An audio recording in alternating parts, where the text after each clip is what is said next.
Kamusta mga katribu? Patuloy kayong nanonood dito sa The Flyers TV channel. Katribu mo, salamat sa inyong mga likes, shares at comments, lalong higit sa pag-subscribe sa amin. Malaking tulong ito para patuloy kaming magbahagi ng mga kaalamang nakapokus sa katotohanan habang nilalabanan ang mga fake news na nagkalat. Muli nating tandaan na huwag basta-basta maniniwala sa mga balita o kwento sa social media. Pairalin natin ang ating critical thinking, lalo na at available naman ang lahat online upang magsagawa tayo ng sariling research. Mga katribo, iwasan ang maging bias, panatiko o loyalista. Ikaw ang talo diyan. At sa ating kwento, narito ang maiinit na trending news stories ngayon. Ngayon, ika-20 ng Mayo, 2025 ay isang napaka-importanteng araw para sa Pilipinas. Tinanggap ng Philippine Navy ang 2 bagong barko sa kanilang pamilya. Ang espesyal na kaganapang ito ay nangyari sa Naval Base Subic Bay sa Zambales. Ang base na ito ay isang mahalagang lugar para sa lakas pandagat ng ating bansa. Ang seremonya ng pagkomisyon ay isang taas noong sandali para sa lahat ng dumalo. Ipinakita nito ang lumalakas na depensa ng ating bansa. Ang pagdagdag ng mga bagong barko ay tumutulong sa Navy na mas magawa ng maayos ang kanilang trabaho. Ang trabahong ito ay protektahan ang ating mga karagatan at ang ating mga mamamayan. Ito ay isang malaking hakbang pasulong para sa seguridad ng bansa sa dagat.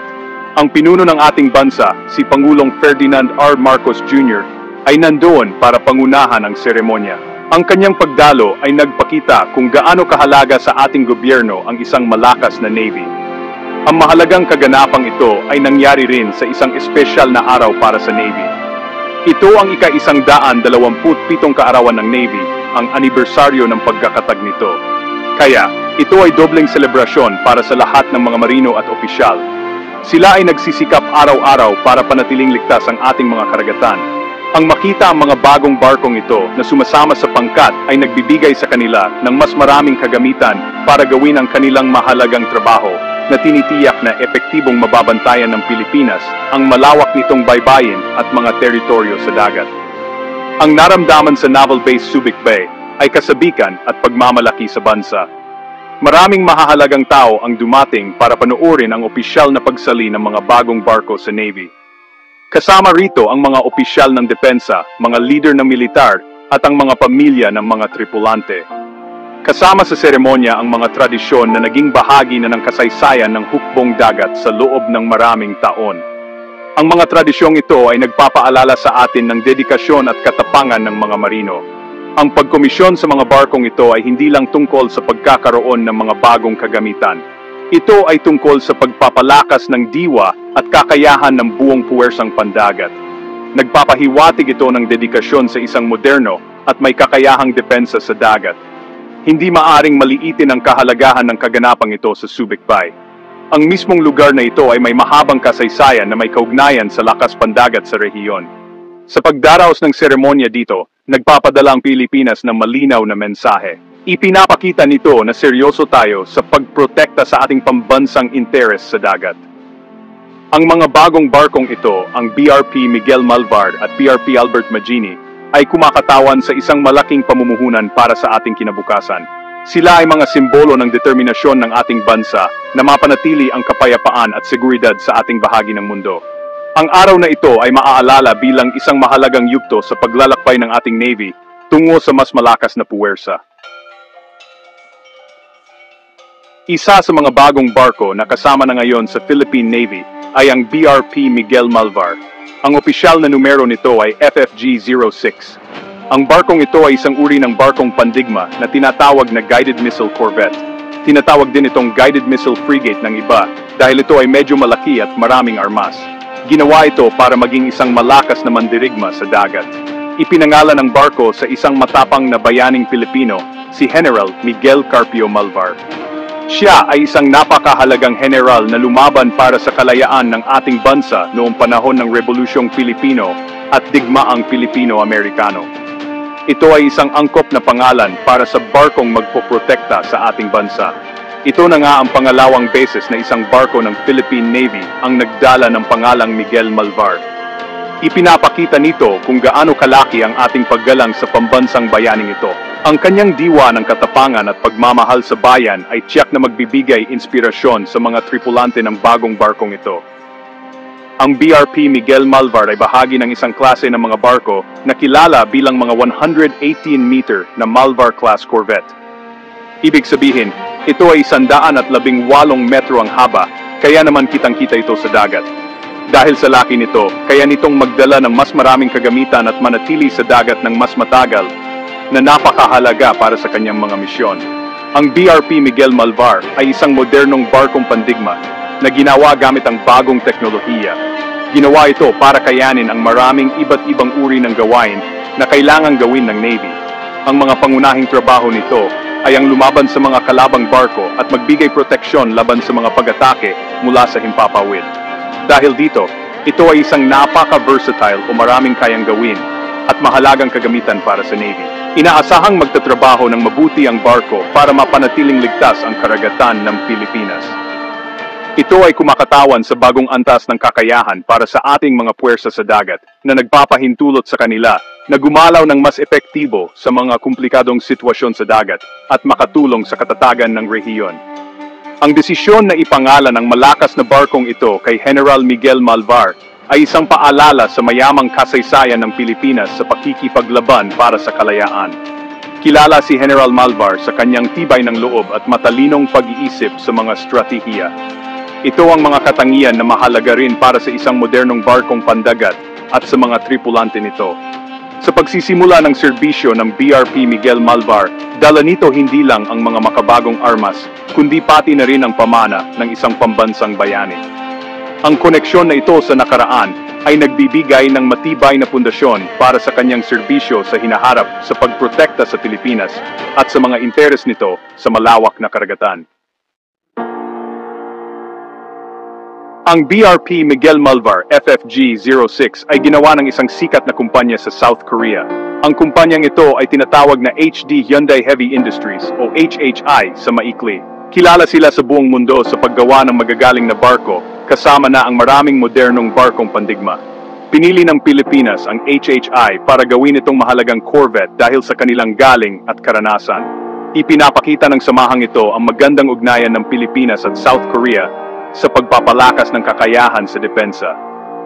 Maingat na ginawa ang barko para tugunan ang mga partikular na pangangailangan ng Philippine Navy para siguradong angkop ito sa mga gagawin nito sa hinaharap. Ang bagong corvette na may habang 118 metro ay isang malaking barko. Naglakbay ito mula South Korea papuntang Pilipinas nitong taon lang. Dumating ang BRP Miguel Malvar sa ating bansa noong Abril 4, 2025. Nakakatuwa ang pagdating na ito dahil ito ang unang beses na nakita ng maraming tao itong bagong malakas na barko. Naging matagumpay ang paglalakbay nito sa dagat na nagpapakita ng kahandaan nitong magsimula sa serbisyo. Isa ang barko sa dalawang magkatulad na corvette na kinontrata sa HDHHI para gawin at ihatid sa Philippine Navy. Inaasahang darating ang pangalawa sa ibang araw. Ang paggawa sa BRP Miguel Malvar ay gumamit ng mga makabagong paraan sa paggawa ng barko. Gumamit ang HD Hyundai Heavy Industries ng modernong teknolohiya at mahuhusay na manggagawa para gawin itong barkong pandigma. Bawat parte ng barko, mula sa katawan nito hanggang sa mga komplikadong sistema, ay ginawa ng may matinding pag-iingat at tamang-tama. Tinitiyak nito na ang barko ay matibay, maasahan, at kayang gawin ang mga tungkulin nito kahit sa mahihirap na sitwasyon. Ang proseso ng paggawa ng ganitong barko ay mahaba at detalyado, na nangangailangan ng maingat na pagpaplano at pagsasagawa sa bawat hakbang. Ang resulta ay isang dekalidad na barko na handang maglingkod sa bayan. Ang mga Malvar-class corvette, kasama na ang BRP Miguel Malvar, ay dinisenyo para maging mahalagang bahagi ng mga barko ng Philippine Navy. Makikipagtulungan sila sa iba pang mahahalagang barko, tulad ng dalawang Jose Rizal-class frigate. Ang mga frigate na ito ay ginawa rin ng HDHHI at inihatid noong 2020 at 2021. Dahil galing sa isang tagagawa ang mga barko, makikinabang ang Navy sa pagkakatulad sa pagsasanay, pag-aalaga at operasyon. Ang pagtutulungang ito ng iba't ibang uri ng barko ay nagpapalakas at nagpapahusay sa buong grupo ng mga barko sa pagprotekta sa karagatan ng bansa. Ang BRP Miguel Malvar, FFG-06, ay ginawa para maging isang malakas na barkong pandigma. Ang mga pangunahing kakayahan nito ay para sa paglaban sa mga barko sa dagat at sa mga banta mula sa himpapawid. Ibig sabihin nito, kaya niyang labanan ang mga barko ng kalaban sa dagat at ipagtanggol ang sarili laban sa mga atake ng eroplano o misil na galing sa himpapawid. Para magawa ang mga trabahong ito, nilagyan ito ng mga modernong sensor. Ang mga sensor na ito ay tumutulong sa barko para makita at matukoy ang mga bagay sa malayo, tulad ng ibang mga barko o mga paparating na panganib. Mayroon din itong malalakas na mga sandata na ginawa para sa labanan kahit nasa malayo ang kalaban. Dahil dito, kayang labanan ng barko ang mga kalaban mula sa ligtas na distansya kung kailangan. Ang bagong corvette na ito ay ginawa para sa iba't ibang klase ng operasyong pandigma. Ibig sabihin, marami itong kayang gawin na iba't ibang trabaho, hindi lang isa. Kaya niyang magpatrolya sa ating mga dagat, protektahan ang mahalagang daanan ng mga barko at sumali sa mga pagsasanay pandagat kasama ang ibang bansa. Ang mga modernong kagamitan nito ay tumutulong para makakuha ito ng impormasyon at maibahagi sa ibang mga kakampi para mas malinaw ang kaalaman ng lahat tungkol sa nangyayari sa dagat. Inaasahan na ang BRP Miguel Malvar ay magiging mahalagang katuwang sa pagtiyak ng seguridad ng buong Pilipinas. Ang presensya nito ay makakatulong para pigilan ang anumang posibleng banta sa kalayaan ng ating bansa at sa ating mga yaman dagat. Hindi gagana ng mag-isa ang BRP Miguel Malvar. Ginawa ito para makipagtulungan sa dalawang Jose Rizal class frigate ng Philippine Navy. Ang mga frigate na ito ay mga moderno ring barko na gawa rin ng HD Hyundai Heavy Industries. Kapag magkakasama silang kumikilos, makakabuo ang mga barkong ito ng mas malakas at mas maayos na depensa. Ang mga frigate at corvette ay pwedeng magbigayan ng impormasyon at magtulungan sa isa't isa habang nasa misyon. Ang ganitong pagtutulungan ay napakahalaga sa mga operasyon sa dagat ngayon. Ang pagdating ng mga Malvar-class corvette ay malaking tulong para mas kayanin ng ating mga barko na magkaroon ng tuloy-tuloy na operasyon sa mas malalawak na lugar sa dagat. Ang kakayahan ng BRP Miguel Malvar na marating ang malalayong lugar ay sobrang importante para sa bansang tulad ng Pilipinas na may napakahabang baybayin at napakaraming isla. Kailangan ng barko na makapaglakbay ng malayo at manatili sa dagat ng matagal na panahon. Ang mga modernong sensor at sandata nito ang nagbibigay dito ng kakayahan na magpakita ng lakas at rumesponde sa mga sitwasyon na maaring mangyari kahit malayo pa sa dalampasigan.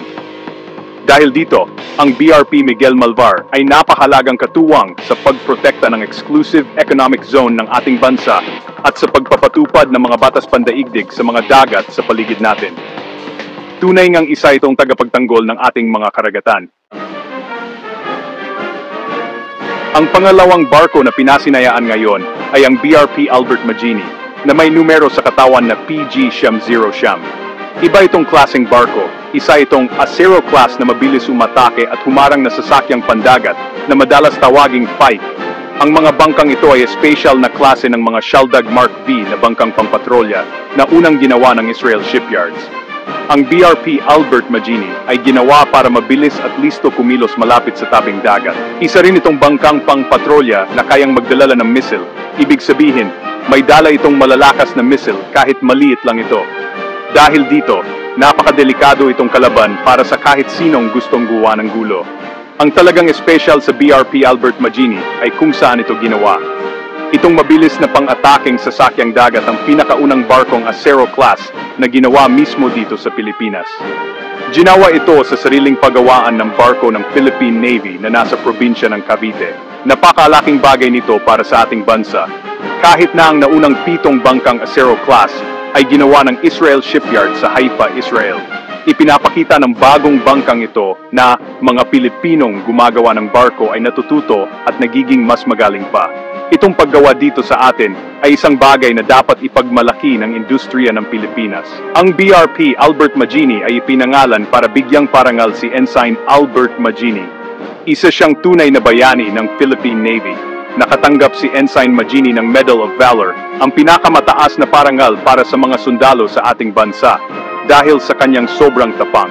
Nagpakita siya ng kakaibang tapang noong may mapanganib na operasyon laban sa mga pirata noong 1980. Ang pagpapapangalan sa bago at dito ginawang barko na ito sunod sa isang magaling na marino ay nagbibigay ng malaking inspirasyon. Pinag-ugnay nito ang mga bagong galing ng Navy sa kanyang may pagmamalaking kwento ng tapang at paglilingkod. Ang paggawa ng mga Acero-class PAC, lalo na ang pagbuo dito sa atin ng BRP Albert Magini, ay patunay na seryoso ang Philippine Navy na palakasin ang kakayahan nitong ipagtanggol ang ating mga bayin. Ang mga barkong ito ay talagang ginawa para sa ating dagat dito sa Pilipinas, na maraming isla at paliku-likong baybayin. Ang kakayahang mabilis na harangin ang mga panganib sa ating karagatan ay sobrang importante. Ang BRP Albert Magini, dahil sa bilis at mga armas nito, ay tamang-tama para sa mabilis na pagharang para siguradong makakatugon agad ang Navy sa mga problema sa ating mga tabing dagat. Ang BRP Albert Magini, na kilala rin bilang PG-909, ay maaring mas maliit kaysa sa BRP Miguel Malvar, pero matindi ang kakayahan nito, lalo na para sa kanyang laki. Kasama sa mga armas nito ang isang 30mm autocannon na isang mabilis magpaputok na kanyon na kayang tumama sa iba't ibang target. Mayroon din itong 12.7mm machine gun. Ang mga machine gun na ito ay nakakabit sa mga remote weapon station. Ibig sabihin, pwede itong itutok at iputok ng ligtas mula sa loob ng barko. Para sa mas malapitang depensa, pwede rin gamitin ng mga tripulante ang mga mano-manong pinapatakbong 7.60 2mm general purpose machine gun. Ang iba't ibang klase ng baril na ito ay nagbibigay dito ng kakayahang umangkop sa pagtugon sa iba't ibang sitwasyon. Isa sa pinakamahalagang armas sa BRP Albert Magini ay ang missile system nito. Dala nito ang Rafael Spike NLOS o non-line of sight na mga anti-ship missile. Ito ay mga modernong missile na kayang tumama sa mga target na hanggang 25 kilometro ang layo kahit na hindi direktang nakikita ang target mula sa barko. Itong kakayahang NLOS ay napakahalaga dahil pinapayagan nito ang BRP Albert Magini na umatake sa mga kalaban mula sa mas ligtas na distansya o kaya ay labanan ng mga target na nakatago sa likod ng mga isla o iba pang harang. Ang mga misil na ito bilang armas ay ginagawang napakatindi ng mga Acero-class na barko para sa kanilang laki at lubos na nagpapalakas sa kanilang kakayahang umatake. Ang BRP Albert Magini ay sadyang dinisenyo at ginawa para sa mabilis na pagharang at mga operasyon sa baybayin. Ang bilis at liksi nito ay nagpapahintulot dito na mabilis na makarating sa mga lugar kung saan maaring may gulo, tulad ng mga kaso ng pamimirata, smuggling o illegal na pangingisda. Kaya nitong magpatrolya sa mababaw na tubig kung saan hindi madaling makapunta ang mas malalaking barko. Dahil dito, isa itong mahalagang kagamitan para mapanatili ang seguridad sa malawak at komplikadong baybayin ng Pilipinas. Ang kakayahang mabilis na kumilos at humarang ng mga banta ay pangunahing trabaho ng mga fast attack interdiction craft na ito, na malaki ang naitutulong sa pagpapatupad ng batas sa dagat at sa seguridad. Bilang unang Acero-class na barko na ginawa mismo dito sa shipyard ng Philippine Navy sa Cavite, ang BRP Albert Magini ay kumakatawan sa isang mahalagang hakbang sa pagpapaunlad ng kakayahan ng bansa sa paggawa ng barko. Ang proyektong ito ay hindi lang tungkol sa pagbubuo ng mga piyesa, kundi pati na rin sa paglipat ng mahalagang teknolohiya at kasanayan sa mga Pilipinong manggagawa at inhinyero. Ang karanasang ito ay magiging napakahalaga para sa mga susunod na proyekto na tutulong sa Pilipinas na maging mas may sariling kakayahan sa paggawa at pag-aalaga ng mga kagamitan nito sa dagat. Ang tagumpay sa paggawa ng BRP Albert Magini ay nagbibigay daan para sa mas marami pang lokal na proyekto sa paggawa ng barko. Ang pagsasama sa serbisyo ng BRP Miguel Malvar at ng BRP Albert Magini ay nagbibigay ng malaking dagdag lakas sa kabuuang kakayahan ng Philippine Navy. Ang dalawang bagong barkong ito, kahit magkaiba sa laki at gawain, ay nagtutulungan para gawing mas ligtas ang ating mga karagatan. Ang BRP Miguel Malvar, gamit ang kanyang malalakas na missile at sensor, ay malaki ang naitutulong para mapabuti ang kakayahan ng Navy na depensahan tayo laban sa mga atake mula sa himpapawid at labanan ang mga barko ng kalaban na malayo sa ating mga baybayin. Napakahalaga nito para sa pagprotekta sa teritoryo ng ating bansa at sa ating mga karapatan sa ating sariling karagatan. Nagbibigay ito ng kinakailangang pagpapalakas sa labanan sa ibabaw ng dagat at sa depensa sa himpapawid. Kasabay nito, pinapalakas naman ng BRP Albert Magini ang ating depensa na mas malapit sa ating baybayin. Ang bilis nito at malalakas na armas ay tamang-tama para mabilis na mapigilan ang mga panganib sa ating mga lugar na malapit sa baybayin. Kasama rito ang pagharap sa mga pirata, smuggler at iba pang lumalabag sa batas na maaring subukang gamitin ang ating maraming isla at komplikadong daanan ng tubig para magtago. Ang kakayahang mabilis na humarang sa baybayin ay mahalaga para mapanatili ang kaayusan at seguridad sa mga katubigan na direktang nakakaapekto sa mga komunidad sa baybayin at lokal na ekonomiya. Kapag magkasama, ang dalawang barkong ito ay nagbibigay ng mas patong-patong na depensa na epektibong sumasakop sa malalalim na tubig at mga lugar na malapit sa baybayin. Ang mga bagong dagdag na ito ay malinaw na senyales na seryoso ang Philippine Navy sa patuloy nitong pagsisikap na gawing moderno ang kanilang kagamitan. Sa loob ng maraming taon, nagsisikap na ang Navy na i-update ang kanilang mga barko gamit ang mas bago at mas may kakayahang mga barko at kagamitan. Ang pagdating ng dalawang barkong ito ay nagpapakita na matagumpay na sumusulong ang planong ito. Ang modernong Navy ay mahalaga para sa isang bansang pandagat tulad ng Pilipinas. Nakakatulong ito na protektahan ang ating kalakalan, ang ating likas na yaman tulad ng isda at langis, at ang kaligtasan ng ating mga marino. Ang mga barkong ito ay isang pamumuhunan para sa kinabukasang seguridad at kaunlaran ng bansa. Ang pinahusay na kakayahan na dala ng BRP Miguel Malvar at BRP Albert Magini ay nangangahulugan din na ang Pilipinas ay maaring maging isang mas maasahang katuwang sa seguridad sa rehiyon.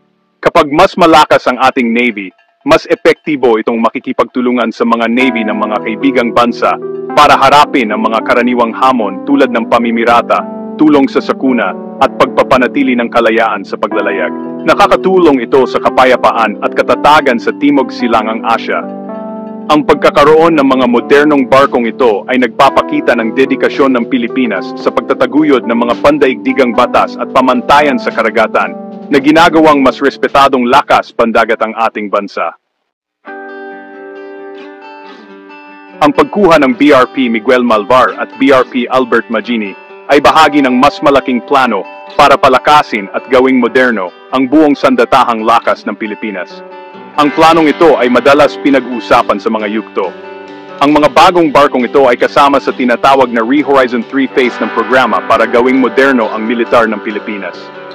Itong partikular na yugto ay isang pangmatagal ang pagsisikap na inaasahang tatagal ng mga 15 taon mula 2023 hanggang sa 2037.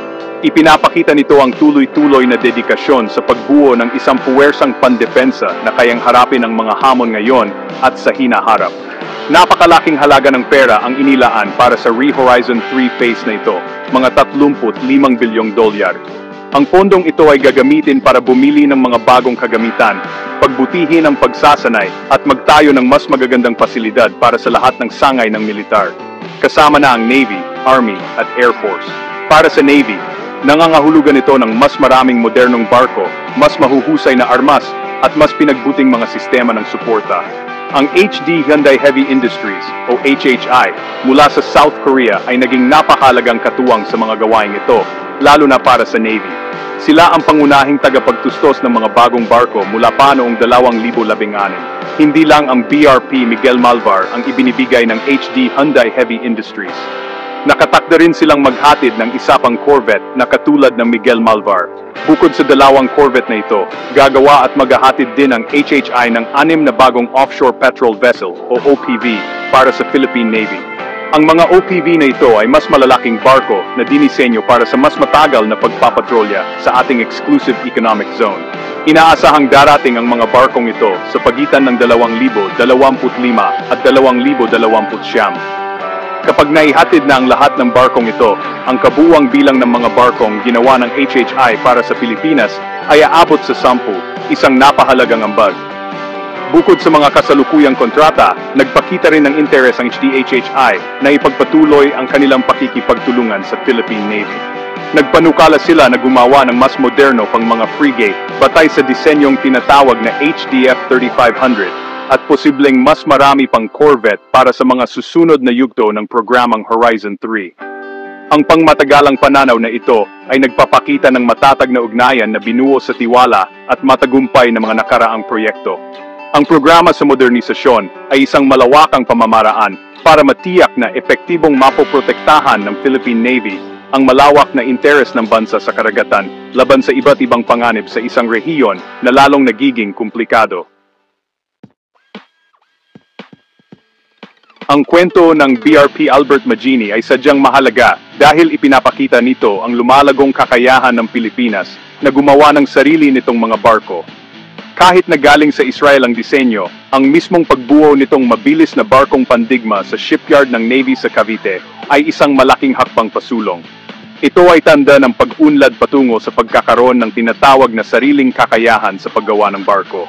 Ibig sabihin nito, natututo ang ating bansa na mas umasa sa sarili nitong kakayahan at yaman para gawin ang mga bagay na kailangan nito para sa kanyang depensa.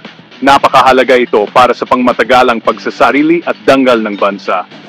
Itong paggawa dito sa atin ng BRP Albert Magini ay may kasama ring isang bagay na napakahalaga, ang paglilipat ng teknolohiya.